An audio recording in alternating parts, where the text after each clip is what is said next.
tí ẹ bá béèrè Esabod káàkiri gbogbo àgbáyé ìtàn kọ́kọ́ máa sọ fún yín ni pé ṣé ìyàwó èrè torí ọ̀rọ̀ burúkú àfi ọ̀rọ̀ mi lọ́rùn ọ̀rọ̀ kápánpé èèyàn náà àfi ọ̀járí snare you are welcome kápánpé èèyàn náà àfi ọ̀rọ̀ mi lọ́rùn bí ẹbí mo ṣe ń sọ tẹ́ bá wo àwa Ìbàdàn speakers on social media we don't care we say it as it is tá bá mú Dr. Kẹ́mi Olúnlọ́yọ̀ ká mú Kọ́lá Olóòtú ká dẹ̀ mú Amzat Oríyọmí àwọn tí mo ṣe mọ̀ sọ̀fà nìyẹn Ìbàdàn kì í gọ sí abẹ́ ẹ̀ka kan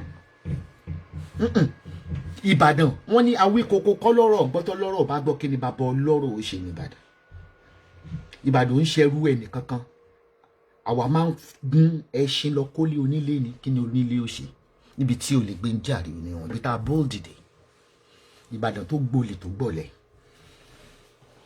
I'm really disappointed in you, Iyabo Ojo. You know, ó rí pé mi comment sọ dé. Mi ò comment sọ bẹ́ẹ̀ mi dẹ̀ like update. I know some haters will be say, ojú ayé ni o. I can show you. Okay, tẹ́ bá mọ number bí ti Iyabo ni. Ẹ yẹ kí n tẹ̀ sórí phone mi bóyá ó máa gbé jáde. O number ẹyọ kan ló wà lọ́wọ́ mi. Nítorí pé kí ni Iyabo ò disappoint me.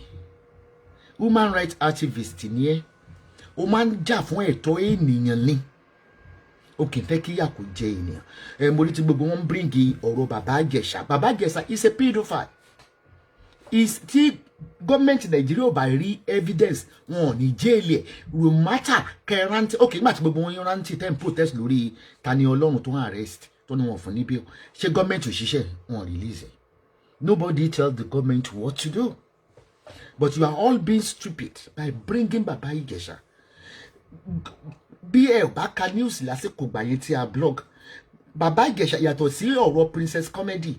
Cases tó wà ní iwájú Baba Ìbàdàn tó Baba Ìjẹ̀ṣà tó rape they are over 10 including ọmọ ẹ̀gbọ́n ẹ̀ gangan tí ìyàwó ọjọ́ bí tó fi sọ́dọ̀. Including ọmọ ìyá ẹ̀. And I told you the story why you are manipulating. Mo ní ẹni tó ṣẹlẹ̀ sí ẹ pé one popular event planner in Dublin. It's not that I'm a friend. I'm talking to that guy. He's a friend. He's a brother. I don't have his phone number. Ẹ kàn pé Adéyẹyọ kí lórúkọ hall ẹ̀ náà. Ẹni pé ṣé wọ́n gbé ibi tó fi Bàbá Ìjẹ̀ṣà sí. Ṣé kò fẹ́ rape ìyàwó ẹni tí wọ́n fi sí ní Dublin. Before I rescued him, nígbà tó wà homeless, he slept here. In the night, he climbed upstairs to have a sexual intercourse with me. That I pushed him away. Baba Ìjẹ̀ṣà is a pervert. But Nigeria doesn't believe. Odùjẹ́tẹ̀bá tó believe pé àgbàlagbà ń rape ọmọ ọdún kan. Odùjẹ́tẹ̀bá tó believe tí ẹ bá mọ̀ rírí ayé. Tí ẹ ò bá mọ̀ rírí ayé. Ẹ lọ máa wo Oríyọmí Amzat. Ẹ lọ máa wo Oríyọmí Amzat ọmọ Ìbàdàn màjámàjá. Ẹ ó rí ọmọ tó ń gbé bàbá ẹ̀ wá tí bàbá ẹ̀ fún lóyún. Ẹ rí ọmọ ọdún 5 tí bàbá ẹ̀ ń do ní marathon. Bàbá ń rape step child ẹ̀ tí wọ́n gbé lọ fẹ́ tó lọ fẹ́ ọkọ mi. But tí ó bá sọ fún ìyá ní kó gbẹ́nu sọ̀hún. And you don't know how that affects the victim. Mentally, it will affect them for the rest of their life. It will torture their brain till the end of their life. I don't know why you are bringing that to Iyabo. Iyabo, okay, mo táwọn kan sọ pé Iyabo àti Princess Tiga. They are not friends. Àwọn mẹ́tẹ̀ẹ̀ta lájọ máa wà ní 3-way call. When I say they are not friends, it's not that they don't like each other. Kíni yẹn ló pa wọ́n papọ̀. Wọ́n ò sí pé ọ̀rẹ́ pé kánjọ máa sọ̀rọ̀. Iyabo, due to her past experience about being raped as a child, kò sí ẹni tí ó bá ti go through bí Cosby gbogbo wọn ẹ má dá wọn Nàìjíríà Bàbá Ìjẹ̀ṣà ṣe nǹkan tó ṣàgẹ̀ obìnrin ni George evidences yapa ní court tó ní kálukú ń jojú bí Bàbá Ìjẹ̀ṣà ṣe rape àwọn ọmọ. That is why bó táwọn kan ṣe sọ pé wọ́n parọ́ mọ́ Bàbá Ìjẹ̀ṣà you must be stupid. Go and appeal it. Ẹ lọ appeal ẹ̀ náà. Mo dẹ̀ mọ̀ gbogbo ẹ̀yin tẹ́ ń support Bàbá Ìbàdàn Bàbá Ìjẹ̀ṣà wọ́n rape yín as a child. Bàbá yín bá yín lò pọ̀ as a child. You are just living in denial. Kí okay. Ẹni tí ó bá ti ṣẹlẹ̀ sí victim, tó bá ti ṣẹlẹ̀ sí, ó máa ń jẹ́ kó wà promiscuous tó máa dàgbà. Ó máa ń jẹ́ kí kò ń jẹ́ kó ní settle marriage. Ó máa torture wọn, máa rántí incident wọn, máa hate ẹni yẹn. Money, it happened here in Ireland. Baba Ijesha did the same thing to a housewife. She recorded to before Kwe. So what does that got to do with Iyabo? Iyabo kì í ṣe close pal. Kì í ṣe close pal. Ẹ kàn pẹ̀lú princess. Ọ̀rọ̀ yẹn ló pa wọ́n papọ̀. Of course matter wà ní 3 week or wọ́n sọ na kì í pé wọ́n, but ọ̀rọ̀ abiyamọ. Ọ̀rọ̀ abiyamọ ló jẹ́ kí Iyabo dá sí. Òun àti princess ti jà. Ta ló sọ pé wọ́n jà? Ṣé rí ọ̀rọ̀ social media yìí? Ṣé ká sọ pé laziness ni àbí global recession ló ń da ọ̀pọ̀lọpọ̀ yẹn láàmú? Wọ́n ní àìlówó lọ́wọ́ kò bani lórúkọ dà. Mr. ni wọn ò ní kún sí. Àìlówó lọ́wọ́ yín, you just love to bully. You just love to bully. In tó jẹ́ kémi dẹni gíga léni. Inú mi máa ń dùn téèyàn bá ń ṣe rere. Legitimately ni o. Yẹ pé kéèyàn fógun ogun èèyàn ṣògùn owó, kó fi ìyẹ́ ṣògùn owó, kó máa ṣe amrọ̀bà bí ká lọ Saudi, ká lọ jí gold, ká wọṣọ bí aṣọ eégún, gbogbo nǹkan báyẹn yẹn kò lè appeal sí mi. You see why I'm disappointed in Iyabo Ojo? I'm really disappointed. You descended yourself so low. You are a classical girl. Ó ṣe bó ti produce àṣírí ẹ nínú fíìmù nínú Netflix náà. Wọ́n bẹ ọmọ tí ò lógo. Ọmọ tí ò lógo. Ọmọ tí ò lógo ó lọ ń shop date.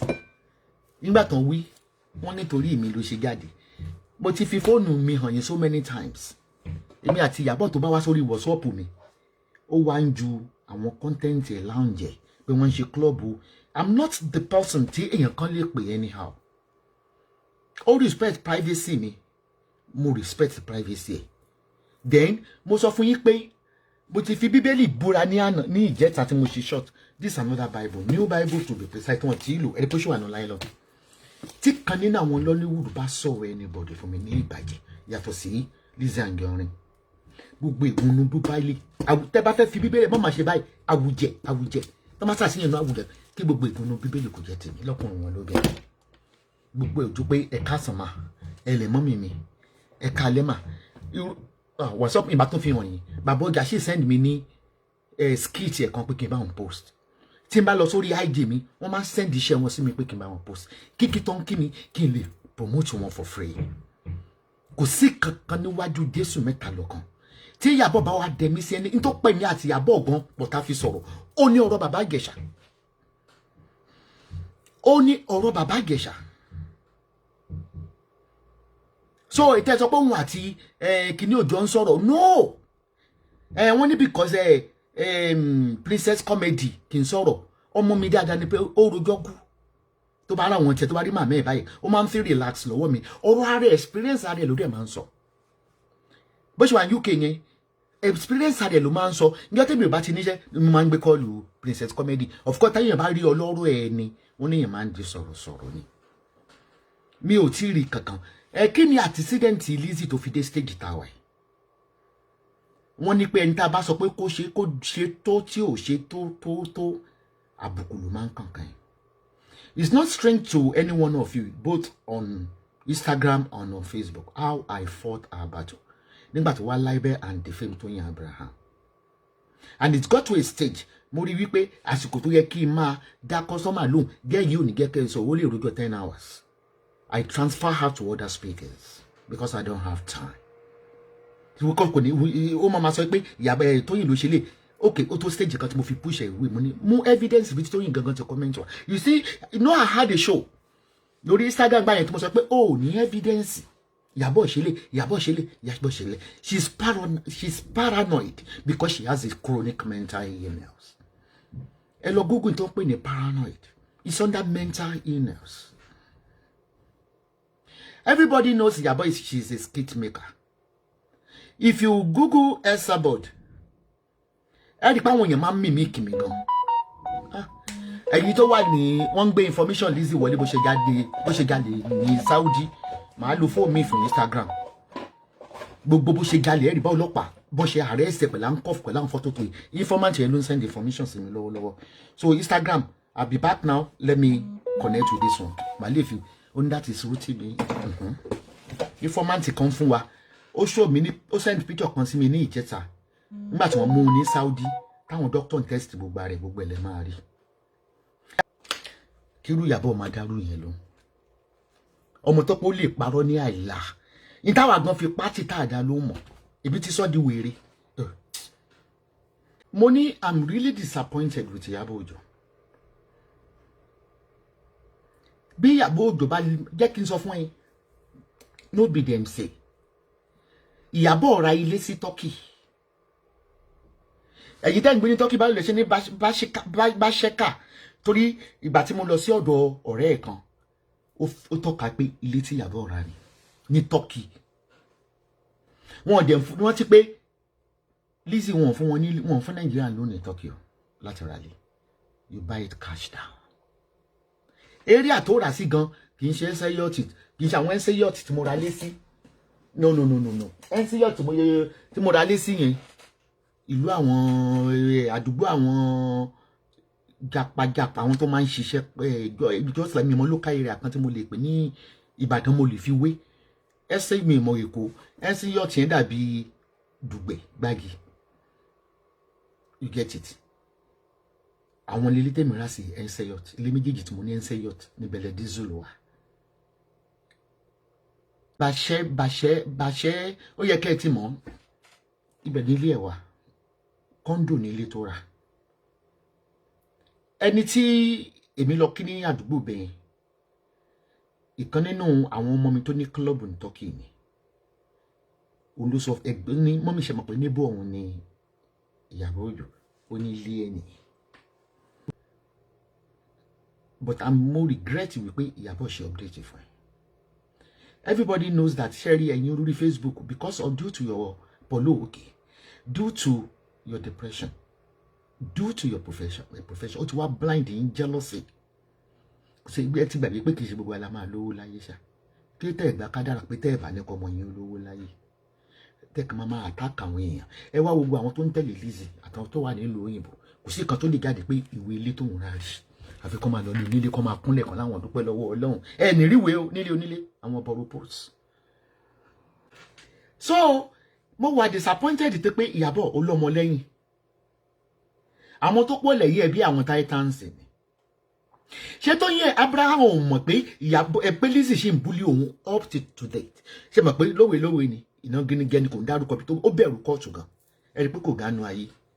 Tí èmi bá máa fẹ́ràn ní ìsìn wọ́n máa ń gbé tó máa gbé mi wá kóòtù Dublin mi máa ń dárúkọ wọn ni ibi máa dárúkọ wọn ni torí ẹjọ́ la ṣe dá kóòtù lẹ̀ lọ́yà àṣàgẹ̀ àìlèjà ni ànagijẹ òun pe dínà ní mílò àìlèjà ni òun pe pọ̀lú olóbì àìlèjà ni èmi máa lò nagijẹ fún Lizzy Anjorin bàtí ìjọpọ̀ rí ẹ gbalẹ̀ ó bọ́ mọ́ǹkì.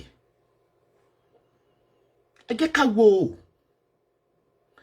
olọ́mọ ogun wẹ̀yìn rẹ̀ wò jáde sinemi tí ìfẹ́ gbé nìkan kan wọlé ẹjọ́ gbogbo ẹ̀yin tẹ́ ń sọ pé join video jọ àwọn ọmọ Iyabo ti send request lọ rẹpẹtẹ ẹ rí ẹ ṣe ní sùúrù. Iyabo true sayer òkè oníbàjẹ́ òkè ń fẹ́ràn true sayer. Kí ni Iyabo ṣe? Iyabo ti ẹ̀ ní sùúrù. Lizzy ojoojúmọ́ ló ń ṣe show fún Iyabo ojoojúmọ́ ni ẹrú ayé ẹ gbé pọ́ sí ń ṣe show fún Iyabo tó pè nígbàkejì ẹ ọ̀fun wọ́wọ́ tì kò dẹ̀ sẹ́ni tó lè ṣe kí ló fa ìgẹ̀mí àti ẹ náà ìgbà tí wọ́n sọ pé mi ò lè gàgà ìmú nítorí mi rẹ̀ evidence ibo gbéyàn jáde fún mi ni pẹ̀lú gbálùjò jáde tó ń ṣépè fáwọn ọmọ mi. Kí ló ṣẹlẹ̀ nígbà tí Tóyìn Abraham speakers mẹ́wàá ló gbé jáde ká gbéyàn jáde iṣẹ́ ẹni kí á gbéyàn jáde ló ṣe ń sọ tó ṣe ń pọ́ìntì sí Gistlover pé Iyabo ló ní èèyàn máa gbìgẹ́ ìwọ ọ̀ràn tí ìgbà tí wọ́n ń ṣépè fẹ́mi nígbà ó sọ gbogbo tèmi ṣe fún ẹ rí téèyàn bá ti lóhùn ìdàgẹ́ mọ́ báyìí wàá máa ṣoògùn sí wọn wà ló ń ṣàdàbí. Lizzy wọ ló máa ń ràn ìyá jẹ ogúdù ní pé kí náà yẹn ṣebí kíní náà sọ ṣégé ìyà tó ti kó lẹ́yìn ẹ̀ ní ìsìn Ibi arúgbó amúgbó ló ń pè ní ìsìn tó pé lóhun ìjàgà ẹ mọ́. Ìyá Kẹ́sẹ̀tì náà ní òun ìjàgà ẹ mọ́. Àwọn tó kú lẹ̀ lọ́dún ẹ̀ àwọn táwọn ọmọ wọn ò ṣe oríire ni. Mo lè dárúkọ obìnrin mẹ́ta nínú wọn tó ń jẹ́ speakers. Kò sí àgbéga kankan nínú ayé wọn. Wọn ò rí graduation ọmọ wọn mú jáde. Tó bá máa gbé graduation jáde aṣọ kọ́rísítà ni wọ́n máa ń gbé jáde. Ọmọ wọn ò ṣoríire, wọn ò lọ́mọ ọmọ. Àwọn ọmọ wọn ti yàgàn, wọn ò lọ́mọ ọmọ and they are over 50. Àwọn tó ń tẹ̀lé ni wọn ò nílé. Káwọn máa kó dọ́kúmẹ́ǹtì ilé jáde bí mi ṣe máa ń kó lé pé púùfù ilé tí mo rà ni kó máa kó jáde. Àwọn táyé àwọn wọn ti bàjẹ́ ló ń tẹ̀lé àwọn èèyàn bí àwọn tó ń ra àwọn èèyàn. Bí bá ṣe pọ́rọ̀ Iyabo mi ìfẹ́ dá sí ọ̀rọ̀ ẹ̀ mọ́ gẹ́gẹ́ bí mo ṣe sọ. Because to me, you have a chronic mental problem. As in chronic. Yoruba pòwe wọ́n ní masam maja maja masa ó ní àmọ́ akíkanjú lójú ogun. Ní tí mo fi ẹ́ ṣe nìyẹn. Wọ́n ní akíkanjú tó bá díjà tí ó bá sáré wọ́n máa ń bógun lọ. Lizzy ò ti bógun lọ. Iyabo, everybody knows you are beautiful. Má bínú o, ẹ̀yin Nollywood, Iyabo ń wọṣọ. Tí máa fún ní rate nínú Nollywood, Iyabo is 99%. Iyabo ń wọṣọ, ọmọ ẹ̀ ń wọṣọ. Kì í ṣe àwọn aṣọ AliExpress táwọn kó jíngí sí o, táwọn kó mìíràn sí o. Iyabo ń wọṣọ. Ó ní Iyabo ṣéèdì, olówó ló ń ṣe. Ṣé kò wá dájú fóòmù tí wọ́n kó sídìí lọ? If you call yourself a celebrity, a public figure, àwọn public figure both in Hollywood, gbogbo ni wọ́n ń ṣe. Ó ní Iyabo ṣe yín, èmi náà ṣe yín, tó bá ní $1,000 lọ ṣe full teeth. Olóyè ìdí ẹ̀ ò dá. Ṣé kò wá dájú mattress oní mattress tí wọ́n kó aṣọ sí lọ tó fi ń fọ́ọ̀mù hips? Ní ìwà síbi láti takoro torí pé ó kéré nínú ayé. Ìṣẹ́ ń bẹ́ ẹ jà. Oh no ma. We still going to ẹ tó bọ̀ ẹ̀yin tẹ́ wà lórí Facebook ẹ bá mi send ibi tó ti yin ìbọn lórí chat torí mo sì send ẹ̀ sí ọ̀gá ọlọ́pàá kan ní Facebook link ni o mi fẹ́ lọ sórí Facebook báyìí torí fóònù yẹn mò ń lò. Mo dey confirm pé ìbọn ni. Màá dẹ̀ sọ reason tó fi yìn lójú live chat. Ẹ jù sórí WhatsApp mi ìbọn tí Lizzy tó yìn lórí live chat nígbà tó ń ṣe show lọ́wọ́ tí wọ́n yìnbọn. Ìdí má ti ń sọ̀rọ̀ báyìí gbogbo ọmọ yẹn wọ́n mimic mi. Wọ́n á mimic mi. Inú mi dùn bí ṣe bínú wípé wọ́n mimic mi. Gbogbo ìbá ṣe sọ̀rọ̀ wọ́n máa fohùn mi, wọ́n máa mimic mi. Kí ló tí inú ò fi bí mi? Inú ò lè bú mi. It's an indication that I'm a celebrity. Orí mi ló kàn tó ń bá mi fà. Ìtí Iyabo sọ lọ́dọ̀ lọ lálàá kò pọ̀ jẹ́rú ẹ lọ kò bú ẹ. She is a skate maker. And ṣó dárúkọ ẹ níbẹ̀ onítorí pé ó dárúkọ heartbeat. Rántí pé Fọlá dárúkọ heartbeat. Heartbeat náà ni Fọlá máa ń kọ. Wá because ó ti ní nínú òun àti Tóyìn Abraham ò dáríjì wọn. Ó sì sọ̀rọ̀ Tóyìn Abraham last week nípa ṣé wọn ẹgbẹ̀gbẹ̀. What are you talking about? Ó ti dẹ̀ tí ń bú Iyabo tipẹ́tipẹ́. Ní jẹ́ kí n sọ fún ẹjọ́ tí Iyabo kọ́kọ́ sọ pọ́kọ́ òun. I was on your show. Ìjọ́ tó di close bọ́ọ̀lù ó bá sáré jáde. Ó láṣàwọn náà fẹ́ lọ́kọ. Àṣàwọn náà fẹ́ lọ́kọ. Ẹ rí pé wọ́n jẹ́ lọ́sọ̀ọ́ tó pé òun lọ́kọ. Wọ́n wà rọ́kọ nítòsí ilẹ̀ Igbo. Wọ́n ti jù sí mi. Thank you. Ẹ tó jù sí mi. Ẹ fi hàn bóyá ìbọn ni àbí kò ń ṣe ìbọn. Mo dẹ̀ fẹ́ kẹ́ actually we need to take this up again. Èmi ò bẹ́ẹ̀ ṣe pé o bá kọ rest in peace wọ́n ló lẹ́rù ẹ̀ wà táwọn tó ń tẹ̀lé ẹ lónìí. Àwọn tó ń tẹ̀lé gan àwọn ọmọ wọn ò ṣoríire inú ayé bí kan lọ Ìlọrin kan lọ ṣaṣẹ́wó bí kan lọ máa wáyàwó fún wọn ní Nàìjíríà tó kórè wọn ti dàrú àdẹ̀rí kan ṣèkó mọ́.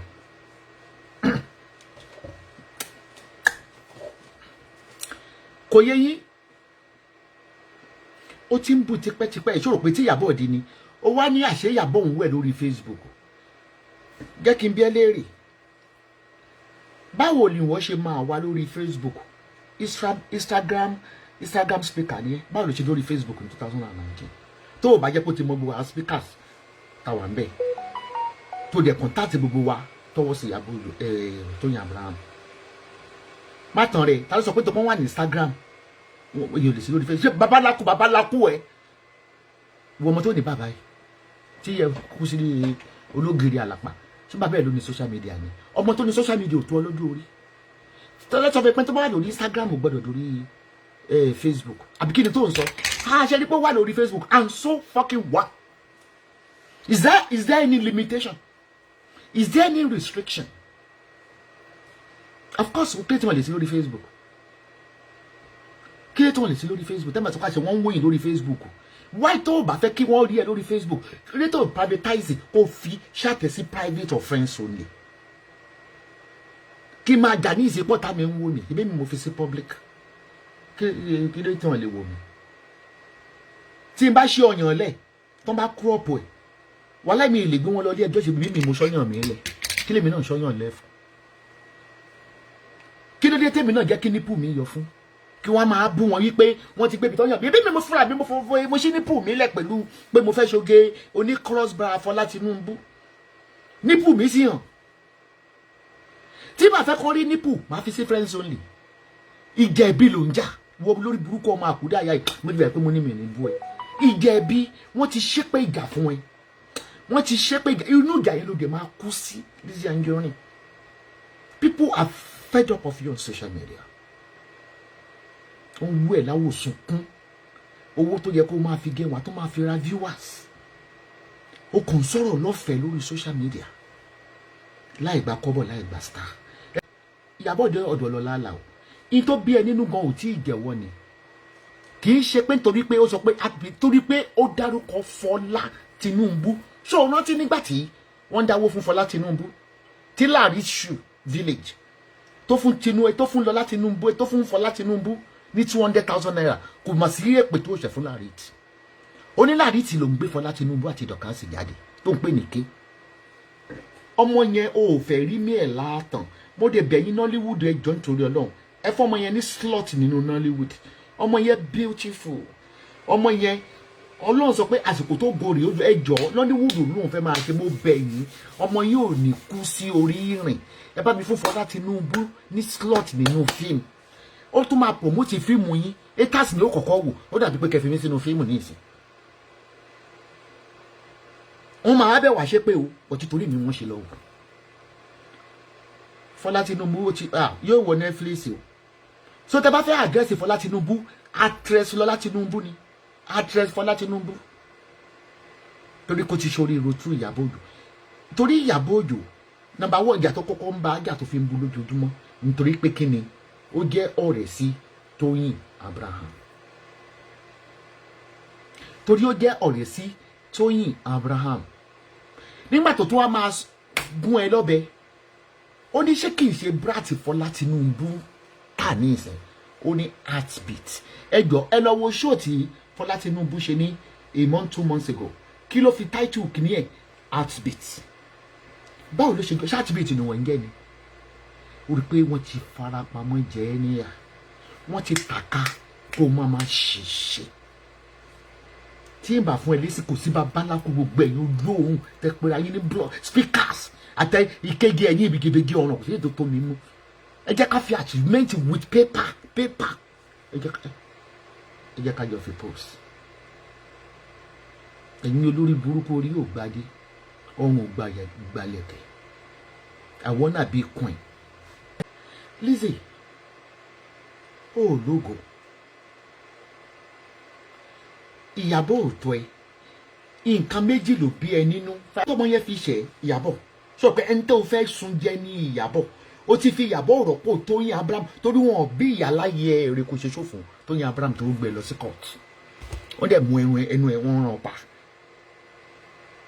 ìjà ìlara bayé yín jẹ́ mórí tó lórí Kẹ́hìndé sọ pé gbogbo àwọn èèyàn gidi tó bá súnmọ́ Esabod'S kan lọ blọ́ọ̀gì wọn ìbí àwọn èèyàn gidi súnmọ́ wọ̀nà àwa kọ́ la lé wọn Rosula ṣe ṣọ́ọ̀bù fún ìwọ ló jẹ́ gbàrún ó dẹ̀ tún ríkọ́ọ̀dù ẹ̀ wá play ẹ̀ ìjọ wo lórí kémi máa play voice note àwọn èèyàn àwa kọ́ la lé wọn Bọ́lá Davis obú ni àwa kọ́ la lé wọn Farida obú ni olóòtú ẹ̀fẹ́ rẹ̀ wọlé Iyabo disappoint mi Iyabo olọ́mọ tó pọ̀ náà irú ẹ̀ ń dókòó ayé yẹn kírú yẹn sọ pé òun wọṣọ Iyabo lọ ṣé kì í ṣe ara symptoms mental illness ní gbogbo nǹkan tó ń sọ yìí ṣé ń ṣe mental illness Iyabo tó bá ṣe díẹ̀ yẹn á fẹ̀yìn ẹ̀ Hollywood smile ní ìwà ìwọ́ tó pé ẹ ní celebrity èyí ìsàlẹ̀ tó fi kíní sí ti ń mì tó bá ti ń ṣe ṣáàtì àwọn amáṣẹ́ kò yẹ kó dá lóhùn ní ti ẹwà Ọlọ́run fi fún ẹ níjọ́ tí o ṣí boutique tí mo gbé sórí Facebook kò yẹ kí Iyabo dá lóhùn ó wá ń sọ wípé Paul ló ṣẹ̀wọ̀n ọmọ àsìkò dé tó máa lọ sẹ́wọ̀n torí mi ò tí ì rí kà pé Paul lọ sẹ́wọ̀n rí ọ̀dọ̀ ẹ̀ láti gbọ́ lẹ́nu ìlérí bú ọmọ tí ń kú níjọ́ súná ìwọ náà ṣẹ̀wọ̀n ní Saudi ẹ jẹ́ kí n máa wo mẹ́sẹ́gìsì tán sẹ́ndẹ̀ àwọn tó ń tàṣírí ẹ̀ tó ń gbé fọmíṣẹ̀ fún wa àwọn ṣe ká pé wọ́n ní tracker torí pé tó bá ti ń sọ̀rọ̀ táwọn èèyàn bá sọ pé ride on yẹ kíní kan wà láì ara àwọn tó fẹ́ bá yí ẹ̀ jẹ́ wà lára àwọn tó ní kó ride on àwọn tó fẹ́ kó tètè kú lóòyẹ̀ wọ́n lára àwọn tó pé kó ride on ok tá báwọn Titans ló sọ pé ride on ọmọ pé wọ́n dá tẹ̀yàn mọ́ ń tíyàn tẹ̀yàn ó fi kú ni atanipa wa ń tẹ̀ ẹ̀ pa ọmọ bẹ́ẹ̀ àwọn Titans ló sọ pé we love you mommy we love you ride on don't stop ó dẹ̀ gbọ́dọ̀ stop ẹlẹ́rìí látijọ́ tí ó ti ń bú Tóyìn àti Iyabo báyìí ẹni tó ń pè ní MHM dẹ̀ dárúkọ ẹ̀ tó máa fẹ́ lọ́wọ́ bí gẹ̀ wọ́n àdé lóhùn ká ṣe skit kádẹ́ òrógò kò sí public figure tí wọ́n ń síngẹ̀ ìbò ló pé rẹ̀ ń public figure ó mọ tó ń jú ẹ nínú ìjà lára tí wọ́n ní ìtàn bọ̀rọ̀ kí ni nǹkan tí Iyabo ṣe tó fi deserve 3 in 1 3 sum 4 sum ó ṣe yẹ 4 sum 100 sum ìbò ló nípa ńlá rẹ̀ tó fi ń kan yọ àwọn tó dẹ̀ ń ṣe sọ́ọ̀mù tó ń sọ yìí àwọn tí ó ra ìyàlá bó ti gbà pé wọ́n ló ga jù nínú ayé wọ́n ló lówó jù nínú ayé. Okay, bẹ́ẹ̀ ni James Peter ṣé o rántí ex-boyfriend yẹ wọ́n ní mọ́mí Esabod remember Lizzy ex-husband tó pèsè orí show pé that shave her Pulani for ritual even Lizzy said it by herself. Lizzy kí lórúkọ bọ̀bọ̀ yẹn ni Bobby J àbí kí ló ń jẹ́ ilé babaláwo tẹ́ ẹ lọ tó ní pé o shave òbò ẹ o fi ṣògùn wọn náà dẹ̀ sọ o sọ ipò shave òbò ẹ oníbọ̀tí tó fẹ́ fi ṣe kọ́ nìyẹn nílé babaláwo. Ẹ wo ẹ̀yin tèmi yẹ ká máa ṣe ráyè rere láyé àtúbọ̀tán wà ó kó parun ní Lizzy rìn kí ló dé tí ẹ kúkú wò níran Iyabo kí ló dé tí ẹ máa wò níran èyí Titans ó rí gbogbo àwọn tó ń dìgbòlù ẹ ní ìsìn Titans ti papọ̀ mọ́ Iyabo tantas àjọpọ̀ àwọn Titans ṣé wọn mọ̀ pé òun bú Tóyìn látijọ́ ẹ̀ ní ẹ PJ ok PJ lórúkọ ẹni tó wá sọ yẹn ẹ pàjẹ́ but show yẹn ṣe okay Sọjí yọ wọ́n gbà tó gbé lọ sí court but tó máa wà lórí YouTube ẹ bá wa wá àti ibi tí òun gangan sọ pé òótọ́ lòun fárun òbòun lè babaláwo kéèyàn fẹ́ fi ọ̀kánjú àlòó ọdún tí mo ti ń jìyà tí mo ti ń ranra mi bọ̀ láti kékeré tí ò sì ló ràn lọ́wọ́ ọjọ́ alẹ́ tí ẹ ń bàjẹ́ orí pípọ́ tí ń bàjẹ́ báyìí. Lizzy Iyabo ò ní ṣọ́pdéètì fún ẹ mọ́ torí pé you are a time waster kí mo pè you are a time waster ẹni tó bá dẹ̀ níbi tó ń lọ kò ní dẹ́ ẹ lọ ẹni tó bá gbé nǹkan gidi dání kò ní dẹ́ ẹ lọ ṣọ́ọ̀bù tó ta tó lóò ṣí ní 1 billion àwọn òkú ló nájà bẹ́ẹ̀ ààrẹ èèyàn bẹ́ẹ̀rì ó kàn fi bí mo ṣe sọ pé tí ẹ bá mọ EFCC anybody kọ́ lọ ransack ṣọ́ọ̀bù ẹ̀ mo sọ fún yín pé ọmọ tó pa ń jọ yẹn ẹ gbọ́ ìró ìbọn ọmọ tó pa òkú ẹ̀ wà nínú ṣọ́ọ̀bù yẹn I can bet it with everybody. Lizzy Anjorin has to be investigated for ritual.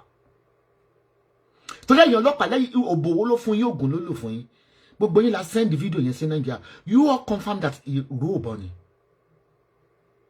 ìró ìbọn ni èèyàn ṣe skit kò bú ẹ pé orí ẹ ò dáa oníwọ ló ń bá wí torí pé tí olóyè ìdènà lulẹ̀ ẹdí aṣákáǹtì fún lukú lẹkẹ olómi lẹ́pọ̀n wọ́n ní olóyè ìdènà ni báwo ló ṣe máa sọ pé ìwọ ló ń bá wí bí ìbá ṣe pé o ti ń bú Iyabo tipẹ́tipẹ́ tó lọ ń bá Dorcas tó ń bú Lizzy tèmi Dorcas tó ń bú Lizzy tèmi support Lizzy mo lose followers nítorí Lizzy ebi tí n bá ṣe ṣáàtì máa ní 5,000 tí n bá ṣe ṣáàtì nítorí Lizzy àwọn tó ń wò mí ò dùn 30 lọ ní ìrọmọ ewé kankan àṣẹ mò ń dáwọ́ èrè ṣe bẹ́ẹ̀ ni lòun náà mọ kọ́mẹ́ǹtì lórí péjì mi pọ́ mewé lòun mọ́mí mi grandmother Florida ìyá mi nígbà tó máa ṣe ìkómọ ìkéré ìgbé ẹ̀dá Amẹ́ríkà kò séyàn kankan ọmọ ewé nìkan ni mo ní pé kàn lọ rẹ̀ àwọn ọmọ ewé nìkan ló wà bẹ́ẹ̀ ẹ yóò ṣe ìfásí pé ìyá yìí try fún ẹ wá ní gbogbo èpè tó ń ṣe yẹn ní agbára Èdùmàrè ní agbára Ọlọ́run tó nílẹ̀ àti ẹkún rẹ̀ gbogbo èpè yẹn yóò bọ̀ sórí ọkùnrin obìnrin ní agbára Ọlọ́run gbogbo ohun tó tara yín jáde ẹ ó sun ẹkún lórí wọn ìjà ẹbí ní Lizzy wájà lórí social media ìjà ẹbí ṣé ò gbégbé òwìṣẹ́ rẹ̀ mi sórí tó wà ipò fẹ́ mú nírú ọmọ onílé ọ̀nà ń bẹ̀ ìgẹ̀ǹbẹ̀ ipe iṣẹ́ Sùrùtù ó ní kí mi nírú náà rán lọ sí Mẹ́kà oníwọ̀ ló dẹ̀ mú Sùrùtù lọ sọ́dọ̀ òun mọ̀ wà wọn tí wọn náà ń fẹ́ nírú tí ó lè fi di báyìí rò kọ́ ó ìyẹn gbé fún Iyabo ọ̀nà ẹ gbé fún Iyabo ọ̀nà mú nírú tó sẹ́ndì fọ́tò ẹ̀sìn mi tó wé tó dé fìlà gbogbo báyìí kò tiẹ̀ sọ̀wọ́ kankan lára rẹ̀ ẹ mọ àwọn ìdíkẹ́ẹ̀tì tí wọ́n ń ta spare part lágòdì tó máa lówó tí ò ní hàn lára wọn ṣé ó gbéṣẹ́ Rẹ̀mí Sùrùtù wà bó ṣe ń do àti okó payín pọ̀ ṣé ò gbéṣẹ́ baba Latin wà voice note ti ẹnìyẹn mo play ń gbà yẹn ṣé ò gbéṣẹ́ baba Latin wà mo sọ fún ẹ yí pé bíbélì mo tún gbé ojú o believe in Christian o I'm not a Christian I'm not a Muslim it's a spiritual book tí kan náà wọn Hollywood yẹn bá gbé séèyàn wá kí mo tún sọ lẹ́ẹ̀kan sí àbí tó yan Abraham bá mi sọ̀rọ̀ ẹ rí kí ègúnnu bíbélì kó jẹ́ tẹ̀lé kó lọ sínú ìṣẹ̀dá mi nílùú ọmọ nílẹ̀ tí ó lè fàwọ́ jẹun tó pé pánù ní fi ń jẹun wo pàjẹ́ tẹ́jọ lọ sílé babaláwo tó fárun òbò ẹ̀ ìwọ ń pèyàn láṣẹ́wó Lizzy ń pèyàn láṣẹ́wó Lizzy àwọn adigunjalè ni wọ́n ń fẹ́ ẹ wo màá gbẹ èèyàn 10 péré láyè kan pé gbogbo àwọn orúkọ boyfriend rẹ tó ń dá ṣògo kọ́sítọ́ọ̀mù tégbò pa tó ń jí gbogbo mọ́tò jí wagon fún ẹ ìwọ náà ló dẹ̀ kàn fáwọn pé o fẹ́ ṣògo rí kò sẹ́ni tó mọ̀ pé o fẹ́ ṣògo wo ló fẹ́ náà rẹ̀ sọ pé ó tún dárúkọ bọ̀bọ̀ kọ́sítọ́ọ̀mù kan tó fẹ́ ìyàwó ọ̀gá ẹ̀ lábẹ́kúta bí tó ti lọ kọ́ Nollywood tó pè sí ọ̀dọ̀ sọjẹ́ olówó gbogbooro ìyẹn ìyàwó kí lórúkọ bọ̀bọ̀ kúkúrú tó kú lábẹ́kúta yẹn tó máa ń ṣe babaláwo yẹn Alásàrì nígbà tí ìyàwó ẹ̀ pè sí ọ̀dọ̀ sọjẹ́ olówó gbogbooro kí ni ìyàwó ẹ̀ wí ó nígbà tó wá kí àwọn tó kọ́ ń kú ó ló sọ pé ó fẹ́ fi ọ̀nà kú tọ́nu hàn pé bẹ́ẹ̀ ló ti máa ń lọ rajà ṣó àwọn ṣó yìí máa wà lórí YouTube bí ṣe jẹ́ pé nígbà tí wọ́n gbé sọjí lọ kọ́ọ̀tún gbà yẹn ó láti yọ but àwọn èèyàn gbé ń bẹ lórí YouTube ẹ wá gbogbo nǹkan báyìí as an evidence voice wọn ẹ máa gbọ́ ó nígbà tó mú de kínní táwọn dé sẹ́mẹ̀ kí ló ń ṣẹlẹ̀ sí òun onílẹ̀ tí wá ṣú oníkàwọn sọ sọfíìsì àwọn custom oní custom mẹ́ta dẹ̀ rape woman yẹn sọ wọ́n náà wá jáde wá sọ version ẹ̀ Adédọ́là ńkọ́ ok bóyá àwọn tó mọ story ni hello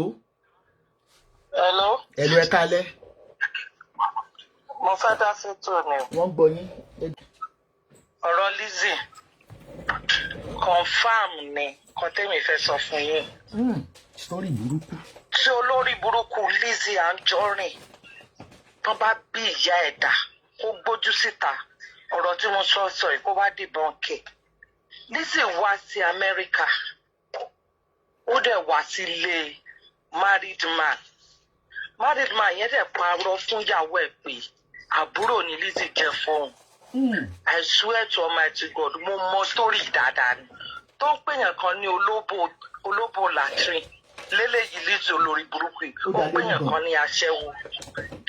ó fẹ́ gbé ṣégé ìyá náà ní ò gbà fún mi. ṣé ẹ bìlí pé nínú ilé máàní yẹn ni máà yẹn ti ń bá Lizzy sùn.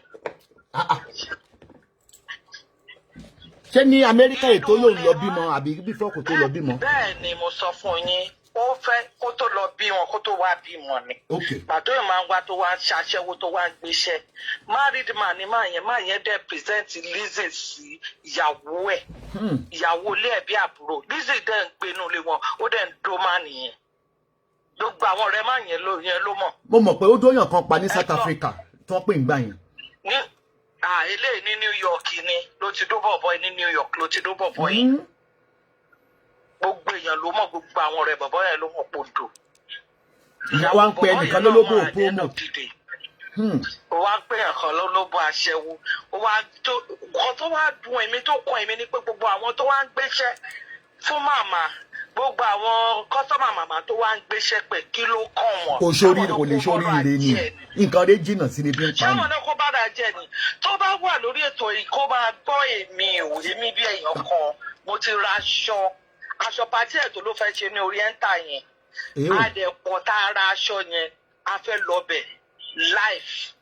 Tá bá débẹ̀, tá bá bí ìyáláyà Lizzy dà tó bá dijọ́ yẹn, ẹ̀rí bá ṣe máa blọ́ọ̀gì. Gbogbo àwọn tó bá wá sí pàtí Lizzy la máa blọ́ọ̀gì.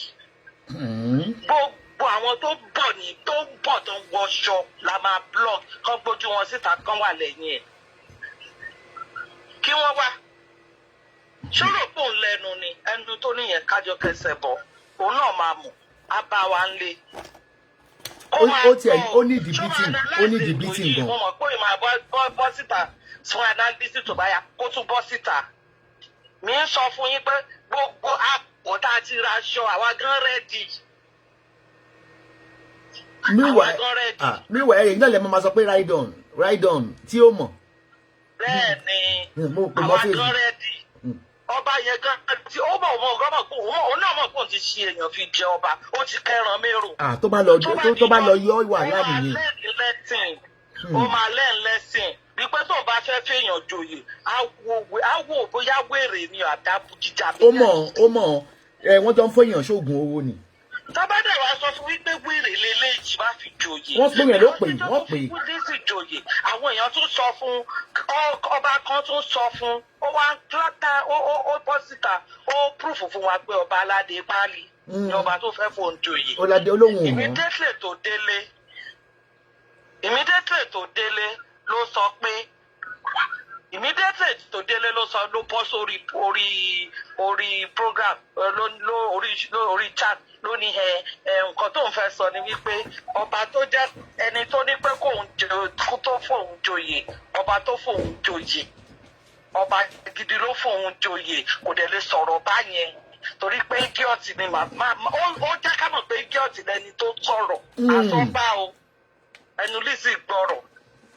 So torí ẹ̀ làwa fi lọ ra aṣọ òye yẹn a fẹ́ fi hàn ẹ tó bá ní kí la fẹ́ fi ṣe kí lèèyàn fẹ́ ṣe lèèyàn máa ń ṣe hàn so àwa náà ti ní gáǹgì tiwa. Ẹ jọ̀ọ́ tí ẹ bá lè rí nàìjọ yẹn mo nídìí irin tán fi sí ẹsẹ̀ ọ̀tún nígbà tó ń yìn níbọn lọ́nà ọ̀sẹ̀mẹ̀ ẹ kó sọ pé nígbà táwọn lọ jalè wọ́n yà wọ́n níbọn péyàn mẹ́ta kú. lẹ́sọ̀ nìkan la máa nà èkó la wà àwa ń kó dán lọ gidi ni a máa ṣí wọn bí wèrè kó jẹ́ kí security ẹ̀ tight dáadáa pẹ̀lú yèrèpè la fi máa wọ bẹ̀ á lóun ò tún ṣerú ẹ̀ mọ́ pẹ̀lú yèrèpè làbá a bá dá yèrèpè sí lára ń jọ̀nà gbogbo àwọn tó bá wá síbẹ̀ ogun náà bá wàá jà tó joyè náà bá wàá jà wọn kàn tọra wọn ni wọn bá wàá joyè kankan wọn bá wàá jagun ni. Ẹ tiẹ̀ wo bó ṣe lóun gbajúmọ̀ òun jẹ́ bínọ́níà ìlú táyé ògbórúkọ ẹ̀ rí tí wọ́n ju 2000 lọ kí tí Lámìdí Adéyẹmí ò ṣe fi joyè kó tó kú.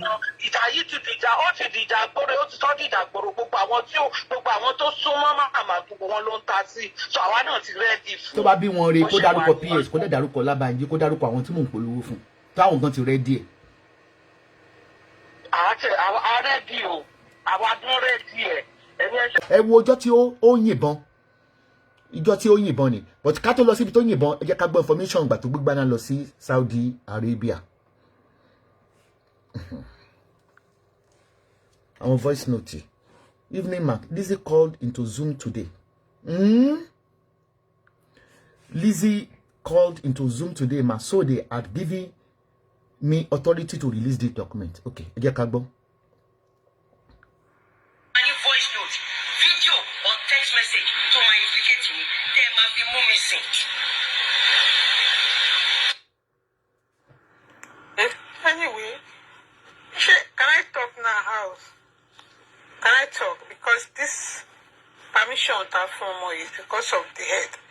And that and she knows that this is going to be our last call with us. So, all doesn't take thank you. That's my own view. Or text message to my implicate me, there must be more missing. Anyway, because I need to go to my people. Okay. On him can start there. All right. Why does she want to buy? They should only Aleni, Tenlo, Ewa Larin Omo, Atomo. Any coverage, any chef, only if you wear by Rufan, only if you stretch at me, only if you reach at me. No. Thank you. Konika.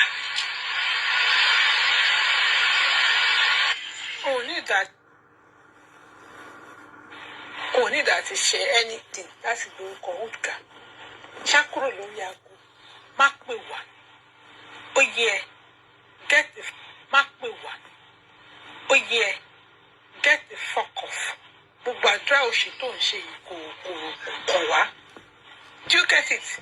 Get a fuck off. Right. Ìgbà tó sì lọ Saudi lọ ṣe rádaràda láti yọwọ́ lọ́rùn ẹ̀. Má sọ pé ò ń gbórúkọ wa ga. O get. Okay, now keep quiet. Mute me. Yeah, me sure mute me. Yeah, mute me. Bolo boy ready. Because Zoom kini yo tin sure me. Yo, Oshisu Oga. Etu wa ṣe ní olú ọmọ. Yo, Oshisu Oga. Tó sàn ju ẹgbẹ̀rún. Ogun lọ. Òun ló ṣe jẹ́ pé mi ò lè ṣe kí n má gbé orúkọ yín ga. Ẹ wọ láìmọ̀ tó ń rí mi tó dẹ̀ ń gbé orúkọ yín ga. Nítorí tẹ bá ṣe fún àwọn tá à ń tọrọ fún yín náà lálẹ́ yìí. Àwọn máa gbé orúkọ yín ga. Àwọn ọmọ yín náà tún máa dàgbà.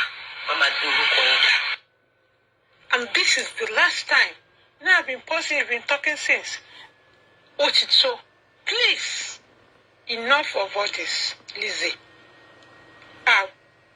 Please, stay off us. Yaisha Bresi, my genuine. Stay off Hood channel. It's enough.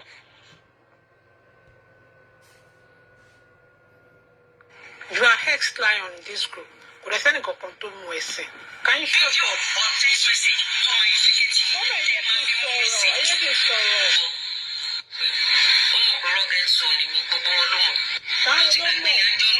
Anjolu wo ni? Mommy ti move.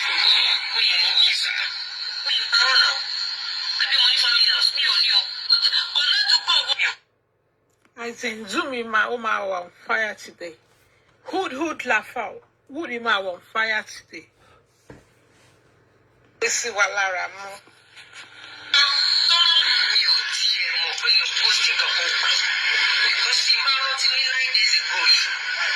That matter doesn't concern us. So stop bringing it on here, please. Yes,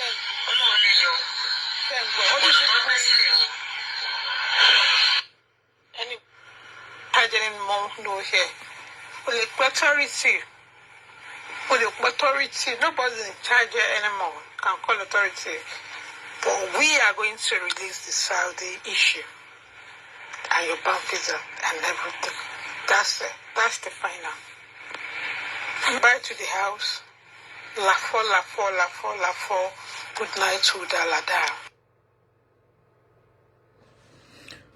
Okay, mo pause nítorí ibi tí mo ti ṣe cross posting mo block àwọn èèyàn níbẹ̀. Mo fẹ́ kí ẹ wo ọjọ́ tí Lizzy tí ó yin ìbọn ní orí social media. Ó ń ṣe show ní òru ọjọ́ yẹn. Ó ń ṣe show ní òru ọjọ́ yẹn. Ó wá happen bó ṣe show yẹn lọ bó sọ pé téèyàn bá fẹ́ ṣe oògùn owó you must do something silly ẹ lọ bá àwọn babaláwo tó bá ń gbọ́ mi wọ́n mọ̀ pé òótọ́ ni mò ń sọ you must do something awkward for people so yẹn for people to set eyes on you kó gun owó yẹn tó ṣiṣẹ́ ní ọjọ́ yẹn ń ṣe show lóru ó wá pàtẹ́wọ́ lẹ́ẹ̀mẹ́ta tẹ́ máa wò nínú fídíò yìí ó ṣe báyìí lọ́mọkùnrin yẹn around 16-17 bá kiri pé ẹ jọ̀ọ́ yéé wọ́n akàngbọ́ pa ọmọ yẹn ní oró ẹ jẹ́ ká play fídíò náà kẹ́gbọ́n. ẹ rí wípé nínú fídíò tí à ń sọ yẹn irọ́ mẹ́rin ló pa ìjọ yẹn mò ń stream show ẹ lọ́wọ́ ó wá pàtẹ́wọ́ lẹ́ẹ̀mẹ́ta lọ́mọ yẹn bá kiri pé ẹ jọ̀ọ́ pé gbàtàn yìnbọn yẹn ọmọ yẹn wá ní oró tẹ́ máa gbọ́ nínú fídíò yìí nígbàtí ó wá dijọ́ kejì tí mo wá notice mo wá jáde ó ní òun lòun pàtẹ́wọ́ lódún that's number one ẹ̀kejì ó ní ọmọ òun ó ń wo movie ni pé inú movie wọn ti yìnbọn ẹlẹ́ẹ̀kẹta ó lọ́mọ òun fọ́ abọ́ mọ́lẹ̀ ṣé ẹgbẹ́ àbẹ́ ẹ̀gbọ́ so ibi tá a bá dé ẹ máa wò ilé ti fídíò yẹn ok ẹ rí ibi tí ìgbà tó gbé cocaine lọ sí Saudi ẹ ó rí Lizzy nígbà táwọn yẹ àwọn dókítà tí wọ́n yẹ ikùn ẹ̀ wò a máa fi hàn yín ní ìsìn tó ní wọ́n kó bá òun ni kí ni ìwọ gbé cocaine lọ sí Saudi fún kí ló gbé cocaine bó ṣe múra ni wọ́n dẹ̀ dípò máa ń jí gold ní Saudi ó máa múra bíi Arab first picture on Instagram èyí tẹ́ ẹ̀ bá rí ní orí Instagram ó ní Saudi Arabia ni ṣẹ́tìrì ó ló máa ń jí gold sí gbogbo abẹ́ aṣọ yẹn àwọn bling bling tó lóun ń lò ìgbà tí doctor ṣe rí kíní létí doctor gbàtàn mú fún cocaine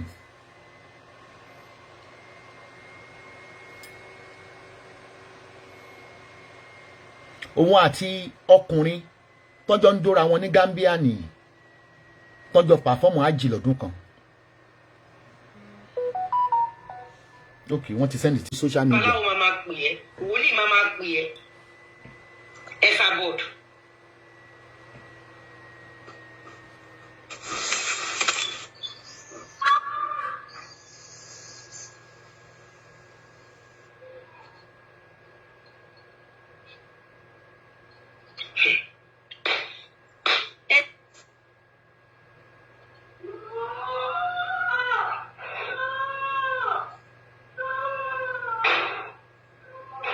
Kẹ́tì gbọ́bọ̀n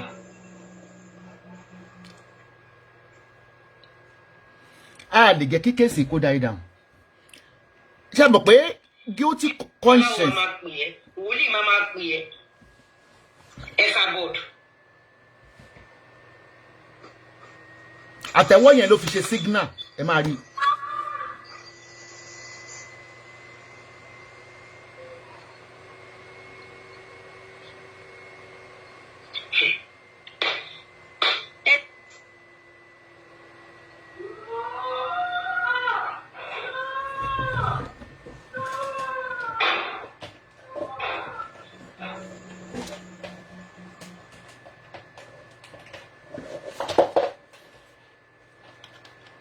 kéèsì yóò gbọ́dọ̀ lọ ńlẹ̀ o.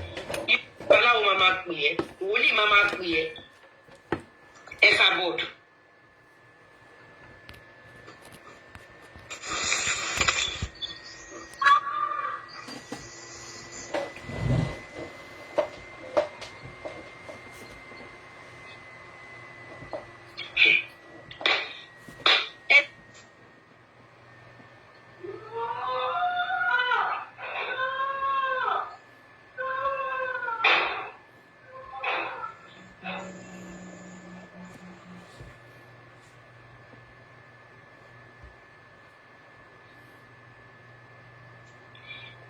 Ọlọ́run máa máa pè ẹ́ wòlíì máa máa pè ẹ́. ẹ fi lẹ máa block Clement yẹn nísìn ẹ má wọrí òun wò ní other phone.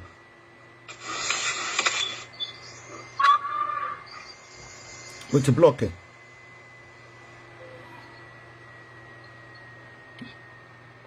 Clement Rosalie yẹn mo ti block ẹ.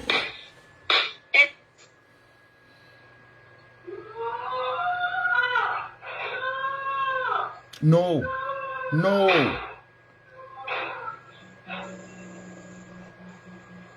Very heartless girl.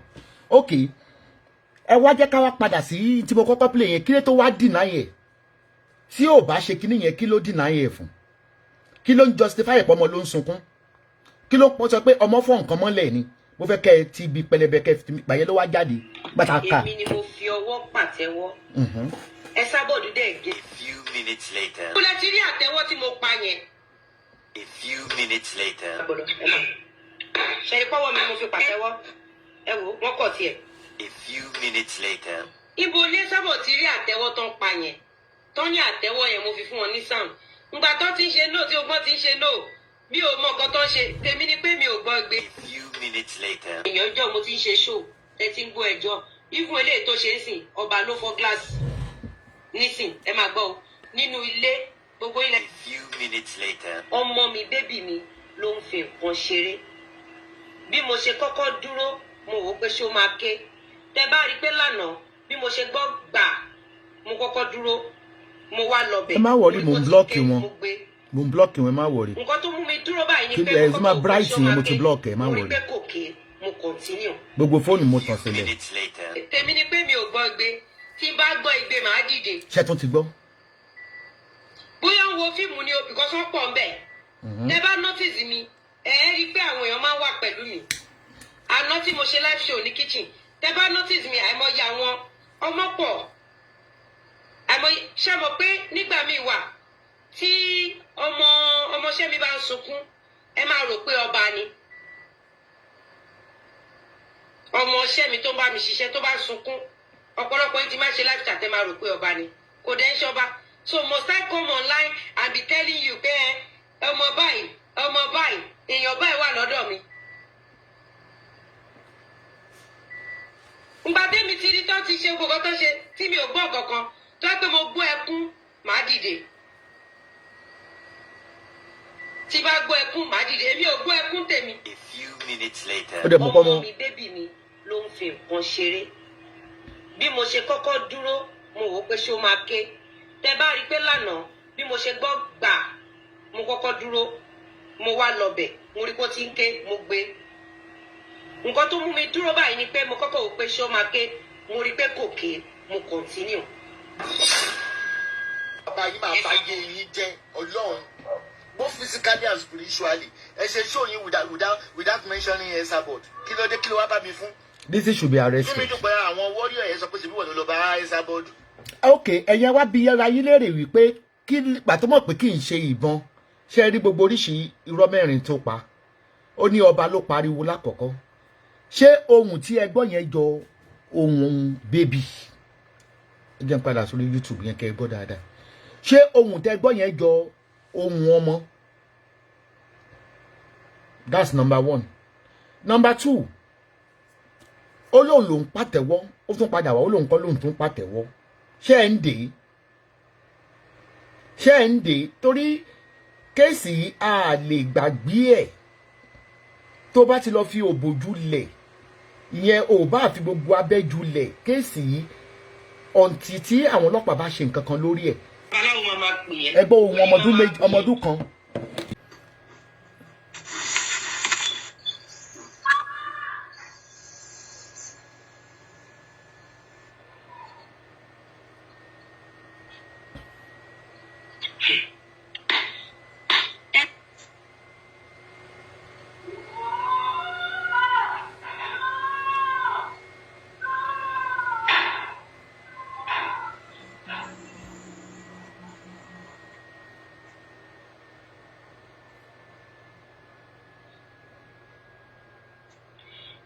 Aláwo máa máa pè é.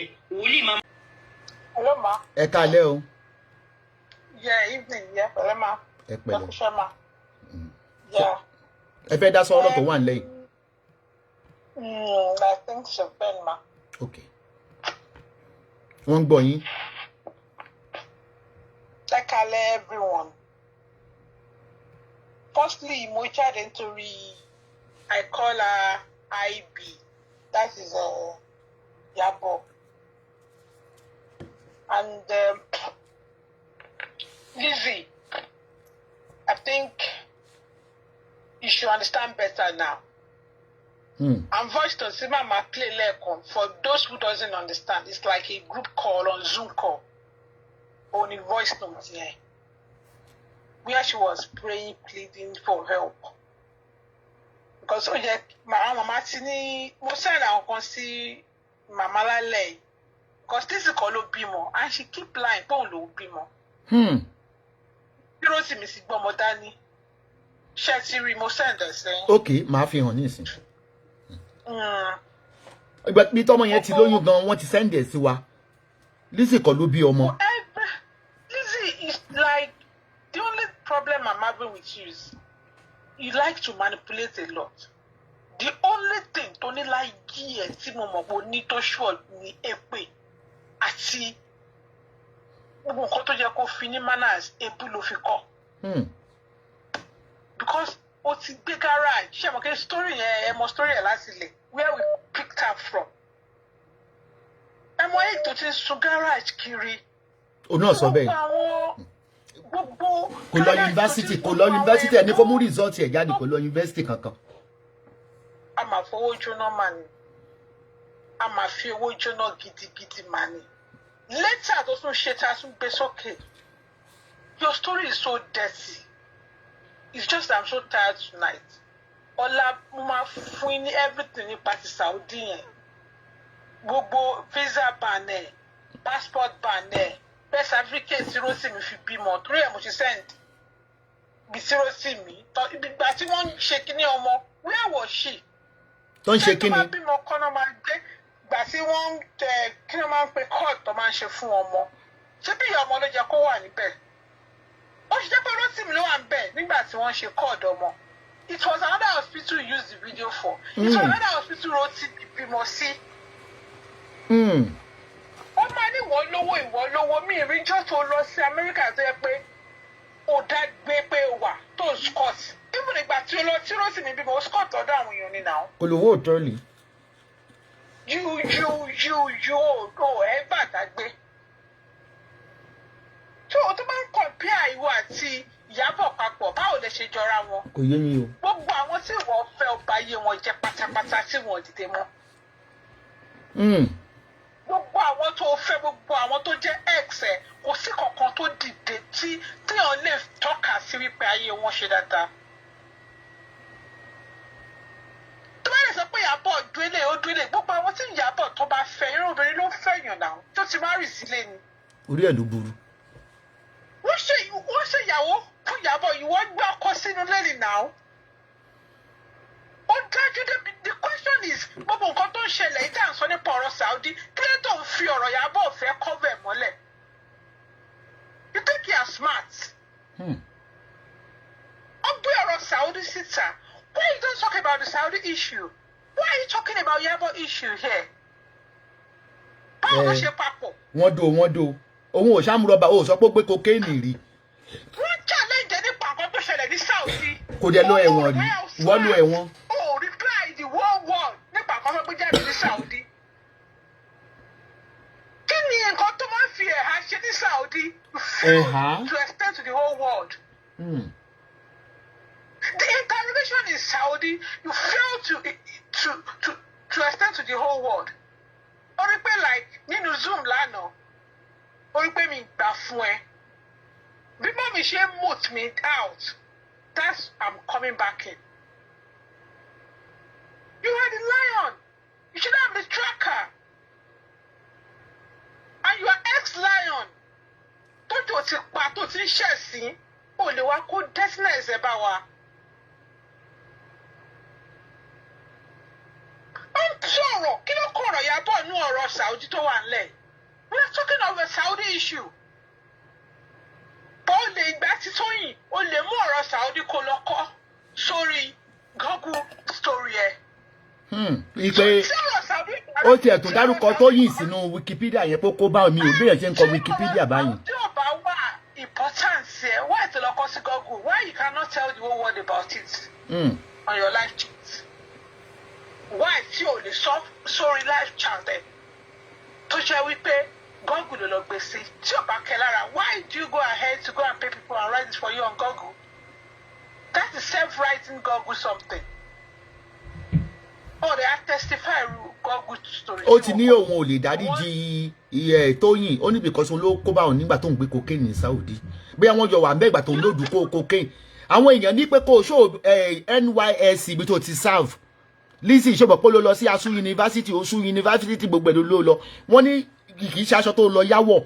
Wọ́n ní pé kó show ibi tó ti serve UCOP wọ́n fẹ́ rí.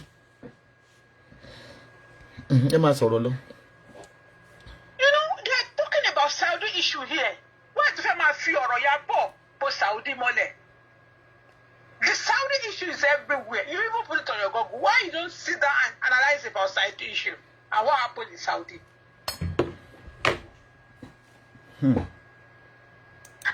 The only reply I want to get from you is to tell me what really happened in Saudi.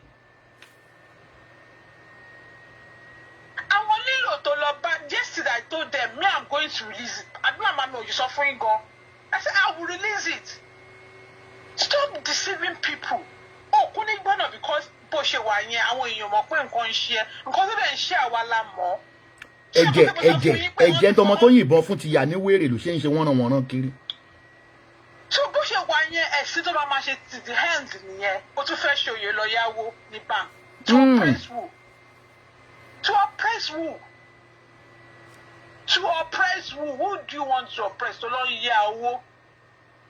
Are you not ashamed of your life, of yourself? How we say you are human being? To lọ mú di ọkùnrin tó even kó jẹ́ ọmọ méjì ni ẹnìyẹn ló bí. To dẹ̀ tí yẹn táwọn ọmọ ẹ̀ sọ́fà ó dẹ̀ ń kówó fún ọkùnrin ó dẹ̀ nà publicly. Àìsẹ́ ẹ̀dọ̀ ní ẹ̀jẹ̀ èèyàn lára. Àwọn kan dẹ̀ ń listen sí ẹ̀. Àwọn ọmọ tí ọkọ ọmọ ẹ bí they are not living comfortable life. Wọ́n live life tó yẹ pé ó wà satisfied to them. I think you can bring that stage to the good. Wọ́n ní kó show youth corp letter of exemption.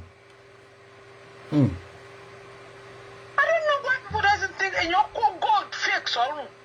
Or what bling bling or naira notes. Funka Budu live. Thank you, Auntie.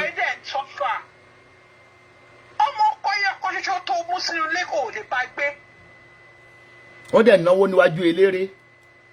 Ọmọ ń kiri mọ́ínmọ́ín. 2 years ní ọ̀dọ̀ olè jáde. Gbogbo bí sí àwọn bọ̀bọ̀ yẹn ń sùn kiri. Ó mọ bẹ̀. Ẹni tí story ẹ̀ dẹ́tì ìyẹn fẹ́ bú Iyabo. Ó fẹ́ bú Farida.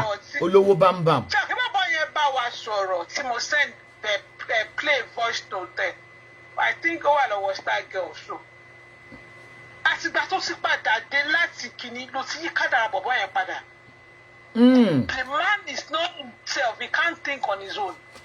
Orí olórí nìyẹn gbé sórí. Yẹn need big deliverance.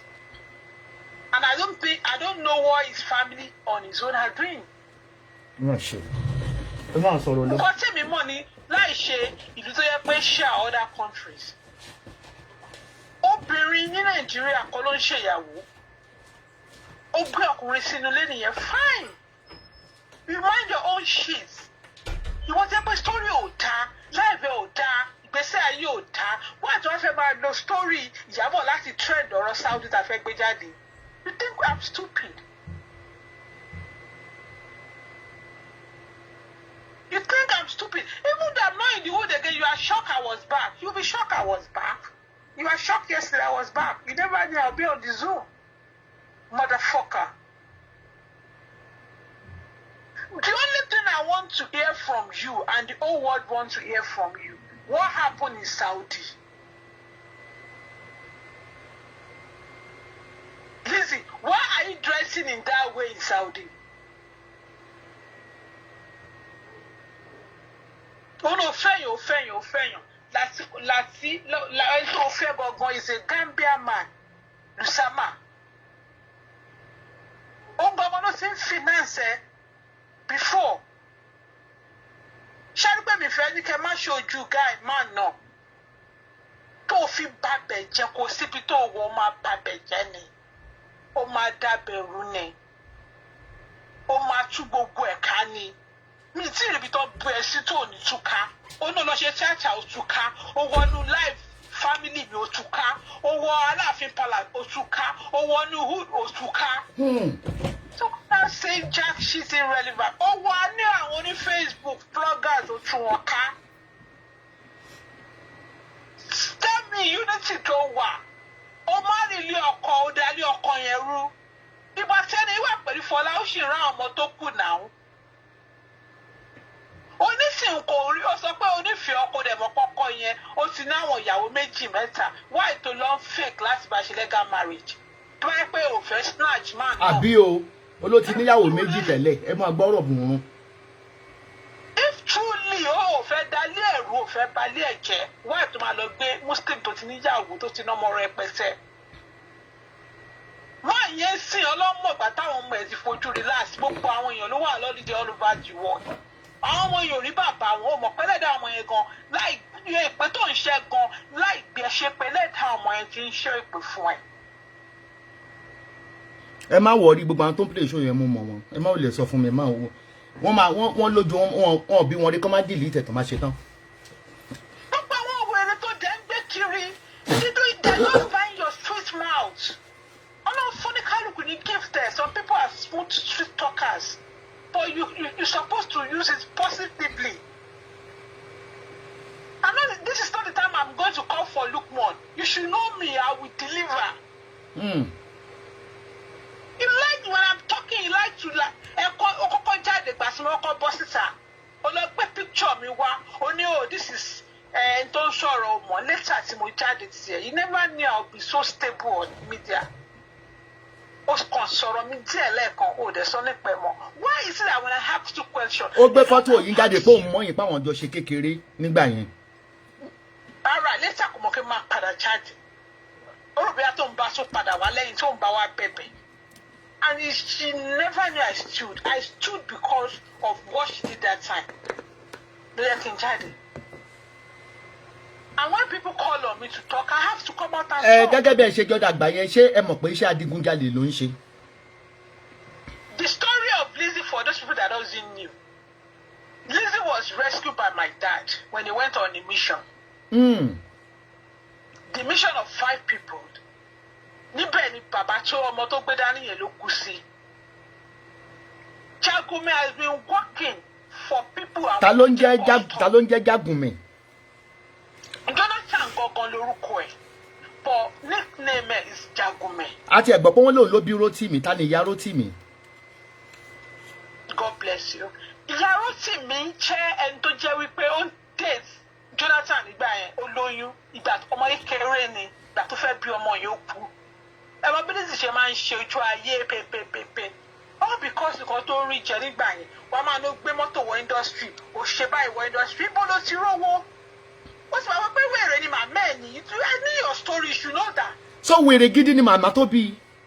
Mi ṣe rẹ̀ tó máa ló ń bú màmá Iyabo pé wèrè ni màmá ẹ̀. Sọ́rí tó máa ń fẹ́ gba jẹun. Tí màmá Lizzy tó kú, Lizzy, it was even my dad that time ló máa ń force Lizzy láti lọ wò yẹ. Ìjẹ̀bú náà ẹni tó bá wà ń Ìjẹ̀bú dáadáa kọ́ máa gbọ́ mi sí bá parọ́. Ìjẹ̀bú nílé bàbá kan babaláwo náà ti lọ wo náà ti lọ ní náà gbé màmá no. Àwọn àbúrò màmá ẹ̀kan tán wá ń gbà ẹ̀ they were 2 tẹ́ bá rí bọ́n ṣe rí ẹ ti pé no ìyá wà lára àwọn ilé. Ọmọ ìlú wo ni màmá ẹ̀? Like bí wọ́n ṣe sọ o wọ́n ní bí Ẹ̀gbádò side yẹn. Òun náà sọ bẹ́ẹ̀ ẹ̀dẹ̀ ta ni bàbá ẹ̀? Lizzy doesn't have a father. My mother was raped ní garage. I've said the story before. Ó ṣe máa ń sọ pé ègún ni bàbá òun. Kò mọ bàbá ẹ̀. Lizzy doesn't have a father. Tí wọ́n sọ pé òun ní bàbá kó lọ sílé bàbá ẹ̀ family house bàbá ẹ̀ anywhere. Nàìjíríà ṣàlàwà kó lọ ṣe fídíò. Ẹ wá gbọ́ná ṣé kì í ṣe pé àkúdà àyà ni torí ààrẹ bí ẹ̀rù. Kò kí ń ṣe Lizzy ò kí ń ṣe àkúdà àyà. She was just born like a bastard. Ọmọ tí kò ní bàbá tí ó hàn ẹ mọ̀ kí like tí ò bá ṣọ́ra in life yẹn there are some traces of things so wọ́n máa ń repeat rẹ̀ ní life èèyàn tí ò bá wà careful. story yẹn ló repeat rẹ̀ ní life Lizzy. Like we heard, our mother was a violent woman. Ẹ̀yin tó ya wèrè. Ọjà yẹn náà ni wéèrè ni. Kí yẹn náà máa tẹ̀lé àwọn amúgbó kiri garage. So why will now be comparing your own mother with Iyabo mother? Me, I don't really get it. Òun náà sọ pé ilé tí ò ní pánù níyàwó máa ń sún máa da láìlọ́nù borí. Irọ́ nìyẹn. Ìgbà tí ìyá ẹ̀ wèrè tó ti jájà tí wọ́n lè wò mọ́, ẹ̀mọ́ máa ń rìn kiri ṣe gbogbo ẹ̀. Ìgbà tó fẹ́ wọ movie industry, pé kí ṣe mẹ́. Because a few people tó wà ní Jẹ́bùmọ̀ ìjẹ́ ẹ̀ ní wèrè tó máa ń já sí òwò gidi tó máa da yẹ̀pẹ̀ sórí. Má ga o, so kò ní bàbá. Kí Lizzy jáde kó níbi tóun ti wà lélẹ̀. So kì í sọ ọmọ ègùn. So kì í sọ ọmọ ègùn, irọ́ ló ń pa fún wa. Irọ́ ló ń pa. Tọ́rọ close mọ́ border life. Gbogbo robbery like border. Robbery. Ẹ̀mọ́ ó ti wà too early exposed. Torí ẹ̀ lẹ ṣe rí tẹ́nu ẹ̀ mú ṣe. Kò síbi tó máa wò ó máa dàbẹ̀rù ni. So people should like, people don't borrow it. She's a smooth talker. She needs to borrow fún àwa tó fi lọ sí Èkó tá mọ̀. Tó sì lọ bẹ̀rẹ̀ like lẹ́kọ̀ọ́. When she was even living, that was later, mọ́ mi tún mú mọ́ra náà láti fa àwọn hood pé ayé ẹ̀sùn máa dá. Ó tún hood náà ni. Ní kò sílẹ̀ sọ bí tí Lizzy wọ̀ tí kò bàjẹ́. So gáréèjì ló gbé dàgbà. But ó ní university òun rí di transport. Ó jẹ́ kó lọ ṣe lọ́dọ̀ MC Olúọmọ ni. Ìjọ tí wọ́n ti ń sọ̀rọ̀ transport tó sọ pé orí di. You know, like when you are in school, mo ti sọ story yẹn rí. Tí dáàdì tó ń bẹ ní sober mood. Because if you are not like a wise person, lè get Lizzy. Méjì Lizzy ti ń gbé bọ̀ ni. Ó ti àwọn olè inú garage ti ń lo Lizzy láti ọmọ 7 days.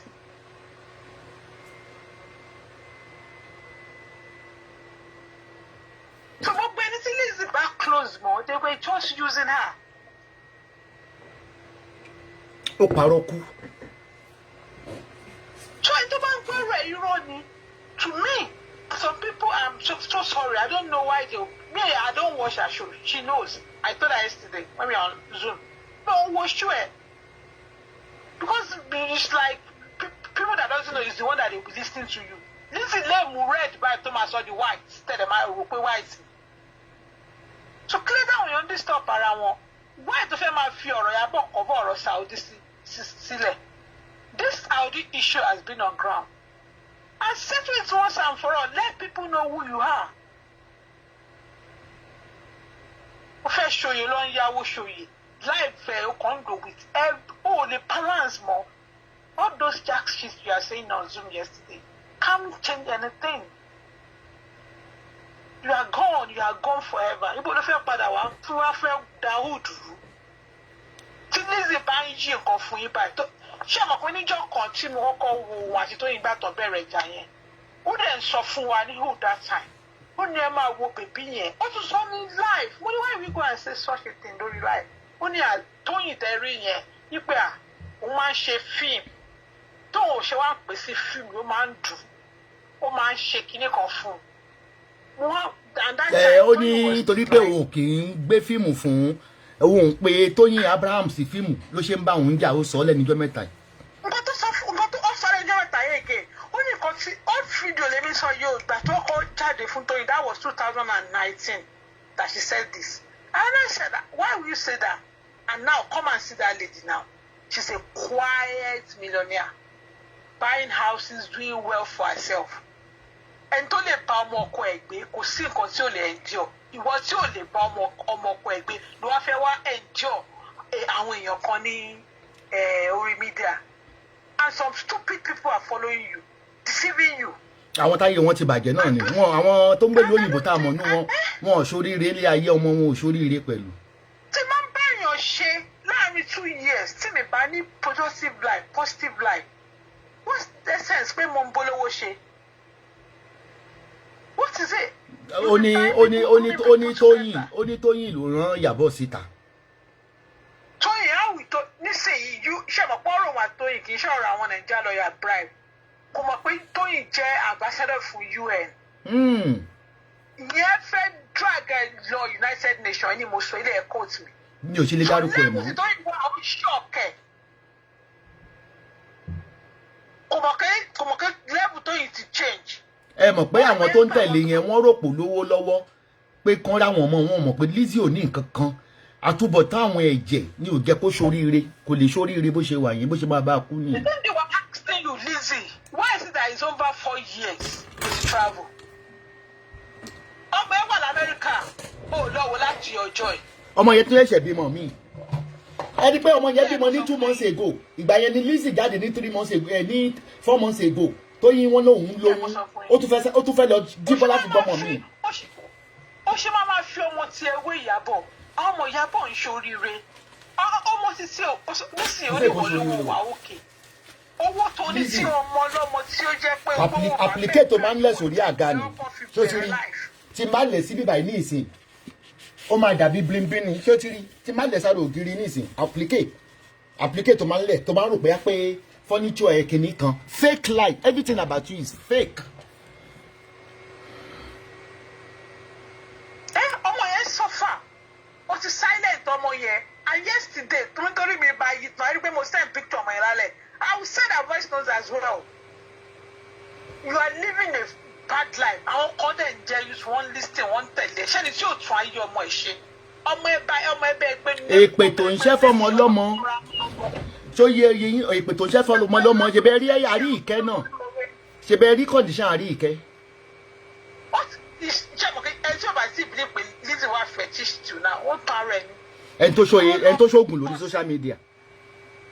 Kò dẹ̀ ní gbọ́ bó nǹkan tẹ̀ ń sọ yìí tó bá máa jáde lọ́la ọ̀tọ̀ nìkan tó máa sọ. Àwọn local names la máa pa àwọn bloggers. Ó mọ bó ṣe ń divert nǹkan. Olúfabrik orí ẹ ti dàrú. I'm blocking you now from here. Èèyàn wà lọ́dún ẹ̀ àríkẹ́ sí ń sìn ẹ́ nísìnyìí káwọn tó bá ní open eyes ọmọ ẹ ti ń sìn ẹ́ nínú kéèyàn jẹ́ ipò kan máa sìn. Àríkẹ́ jù lọ lọ́jọ́ orí yẹbọ ọmọ ọ̀dọ̀ Tóyìn Abraham ni òun náà sọ́nà. ọmọ open kìíní fún yàn ìwọ wá ń gbé ọ̀rọ̀ Ìyábọ̀ báwo yà ń Ìyábọ̀ as together gbogbo àwọn tí Ìyábọ̀ fẹ́ gbogbo ọ̀nà ṣì ń do well tán ṣe ní stability.